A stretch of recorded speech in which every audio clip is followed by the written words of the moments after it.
Read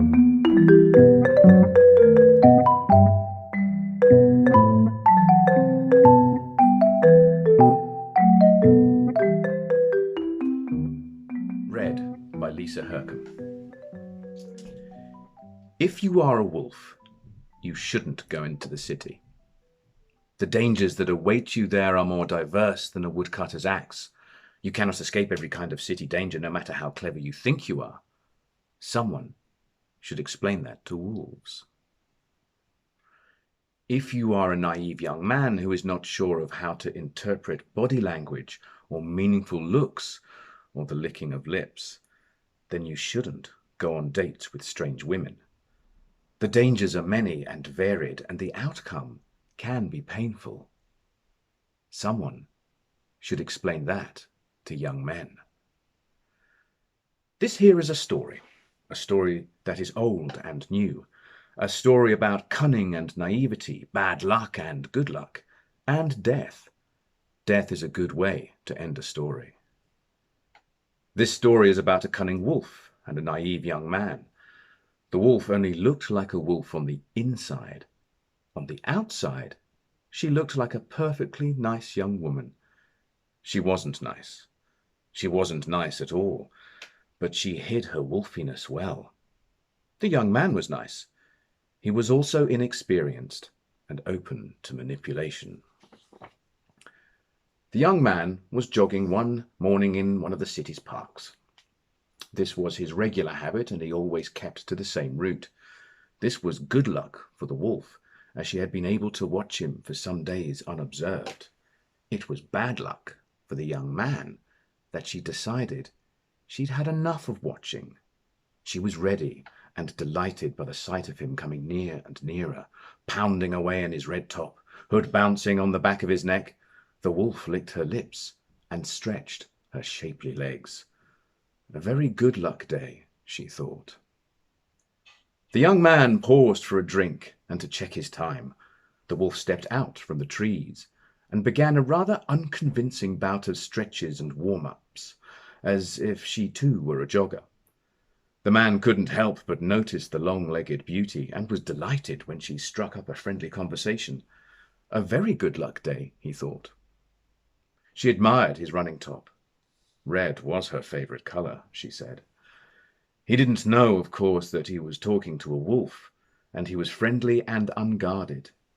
He told her all about himself, his future plans and where he was heading. Silly, silly man. They made an arrangement to meet later that evening at a bar of the wolf's choosing.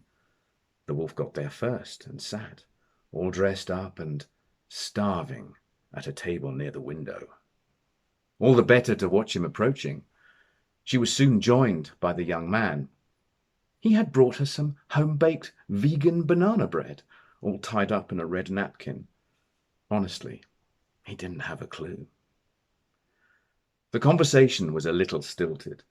The wolf was well-travelled, spoke 5 languages fluently, and was well-versed in economic, political, and art history, with a keen and educated interest in maths, philosophy, theology, and modern English literature. The young man was not. Their conversation went like this. Young man: "What lovely earrings you have! They suit your ears." Wolf: "Earrings do make ears look better, I think. All best ears have them." Young man: "What lovely eyes you have! Are they naturally that colour?" Wolf: "No, they're coloured contact lenses. All vanity, no prescription." Young man: "What lovely teeth you have! So white and pearly." To this the wolf made no response at all, just smiled broadly, showing her teeth to the very best advantage. You get the idea, I'm sure. At last the wine was gone, and the wolf and the young man got up and left the bar. It was very late, and not so many people were about now as there had been earlier in the evening. The man was vulnerable, although he didn't know it, and the wolf was hungry. She was growing impatient.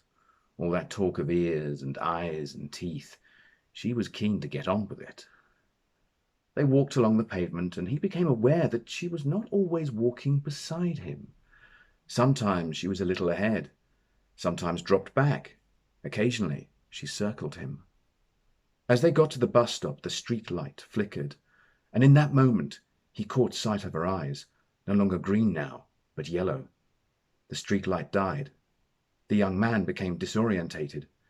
He became disturbed by the wolf's movements around him. He realized he wanted to run. The sound of the bus coming towards them was like a buzzing in his ears. The wolf pounced. The man fell back. The wolf lunged. The man dodged. The wolf sprang, and the bus came. The wolf went under the bus and didn't come out again. That was the end of the wolf. A bad luck day for her, after all.